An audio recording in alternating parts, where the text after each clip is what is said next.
Hello students, स्वागत है आप लोग की गीता मैम की पाठशाला में। तो आज मैं आप लोग के लिए लेकर आई हूँ व्याकरण बुक से क्लास 10 के लिए वाच्य। ये व्याकरण बुक का जो सेकंड चैप्टर है वो वाच्य है। तो ये वाच्य बहुत ही इम्पोर्टेंट चैप्टर है, बहुत ही महत्वपूर्ण पाठ है जो हमें समझना और पढ़ना बहुत ज़रूरी है। वाच्य क्या होता है? सबसे पहले हम आप लोग को बताएंगे वाच्य क्या होता है और वाच्य किसे कहते हैं, या वाच्य की परिभाषा लिखें। ये तीनों क्वेश्चन का एक ही आंसर हो सकता है, जिसको मैं बहुत तहकीकात से आप लोग के सामने पेश करूँगी।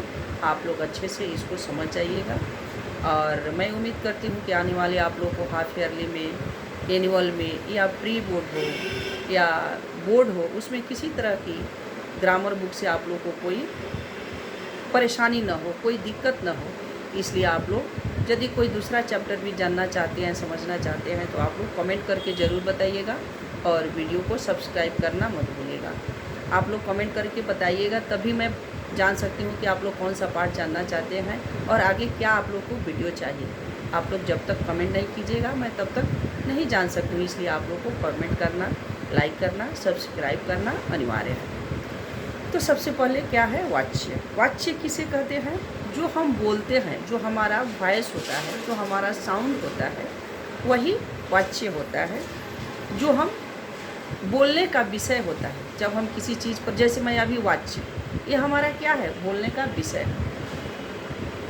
क्रिया के जिस रूप से यह पता चले कि क्रिया का मुख्य विषय कर्ता है, कर्म है अथवा भाव, उसे हम वाच्य कहते हैं। जैसे सोनिया खेल रही है, तो जो सोनिया हुई वह क्या हुई? कर्ता हुई। और जो खेल रही है, सोनिया खेल रही है, तो सोनिया इसमें क्या हो गया? कर्ता हो गई। और खेल रही है, ये क्या हो गया? उसका कर्म हो गया। और वाच्य के भी दो भेद होते हैं। एक होते हैं कृतवाच्य और दूसरे होते हैं कर्मवाच्य। पहला होते हैं कृतवाच्य और दूसरे होते हैं कर्मवाच्य। तो सबसे पहले कृतवाच्य का हम आप लोग को उदाहरण बताएंगे। उदाहरण नहीं, सबसे पहले इसकी परिभाषा बताएंगे। कृतवाच्य किसे कहते हैं? तो कृतवाच्य में जो कोई वाक्य होता है उसमें कर्ता ही केंद्र बिंदु होता है।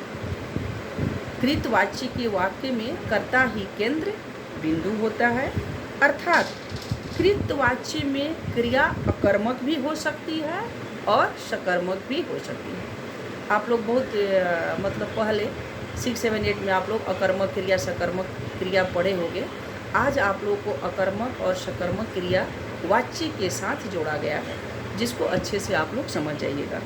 जैसे मान लो राजीव सोता है, राजीव सोता है, ये कृतवाच्य हो गया। राजू क्या हो गया? कर्ता हो गया।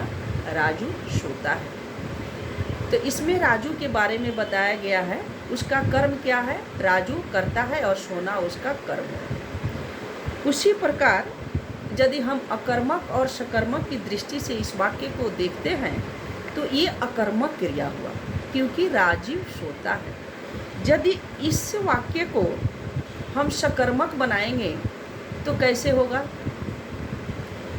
राजू बिस्तर पर सोता है, तो ये हो गया सकर्मक। राजू बिस्तर पर सोता है, तो ये सकर्मक क्रिया हो गया। इसी प्रकार एक और उदाहरण मैं बता रही हूँ।